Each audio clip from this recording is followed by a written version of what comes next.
This is Andrew Klavan on The Culture. What up, all you young dudes and dudettes? Today we're going to have a little civics lesson to make up for what you've been learning in school. This is your Constitution. This is your Constitution in Washington, D.C. Now, some of you youngsters may be wondering, Klavan on The Culture, what is this thing called the Constitution? And by the way, what's that cylindrical roll of white tissue? Well, let me answer your first question while standing very far away from you. The Constitution is a document written on crinkly brown paper by assorted men wearing wigs. These crinkly brown wig men were the descendants of other assorted crinkly people who were so desperate to escape from Europe, they crossed the ocean in rickety, unsafe vessels, lacking even the barest creature comforts, although the smarter ones avoided commercial airlines and just came over on ships.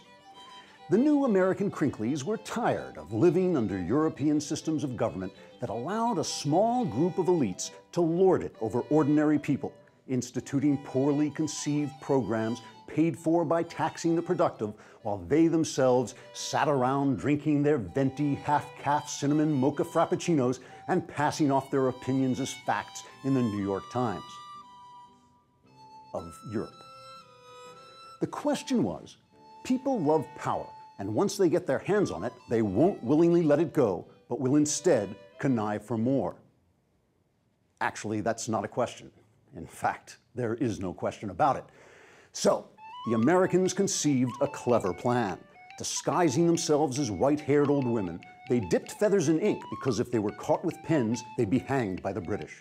Using these ink feathers, they wrote down laws intended to limit the powers of the government so the people's representatives wouldn't turn into corrupt, abusive, self-important busybodies, burdening the nation with intrusive legislation no one understands while spending money they don't even have. In Europe. The crinkly brown founders called these government-limiting laws the Constitution because they are what constitute America. You don't have to be a descendant of the original Whigmen to be an American. Even if you're elected president of the whole shebang, all you really have to do is preserve, protect, and defend the Constitution with its underlying philosophy of individual liberty, equal treatment, and limited government power. So, young people, since the Constitution is so important to our way of life, let's try to get a clearer understanding of how it works in specific cases. For instance, let's listen in as a CNSnews.com reporter asks Speaker of the House Nancy Pelosi what constitutional provision grants Congress authority to force people to buy health insurance. Are you serious? Are you serious? Well, let's ask Congressman Phil Hare from Illinois. I don't worry about the Constitution on this, to be honest.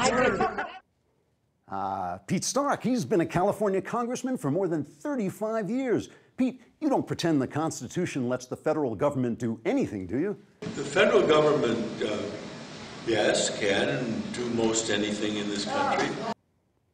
So, there you have your answer, which is that many of the people we trust with our government turn out to be just the sort of power-hungry lowlifes from whom the founding wig wearers were trying to protect us. Now, perhaps some of you young folks are thinking in your hep groovy lingo, what's the big whoop? Chill, dude. Don't harsh my buzz. Unfortunately, I don't understand what you're saying and can't respond. But I can tell you that the freedom you enjoy today is the exception in history, not the rule. Grow complacent in its strength, ignorant of its foundation, or careless of the rules of its sustainment, and it will be lost to what James Madison called the gradual and silent encroachments of those in power. Dude. This is Andrew Klavan on The Culture.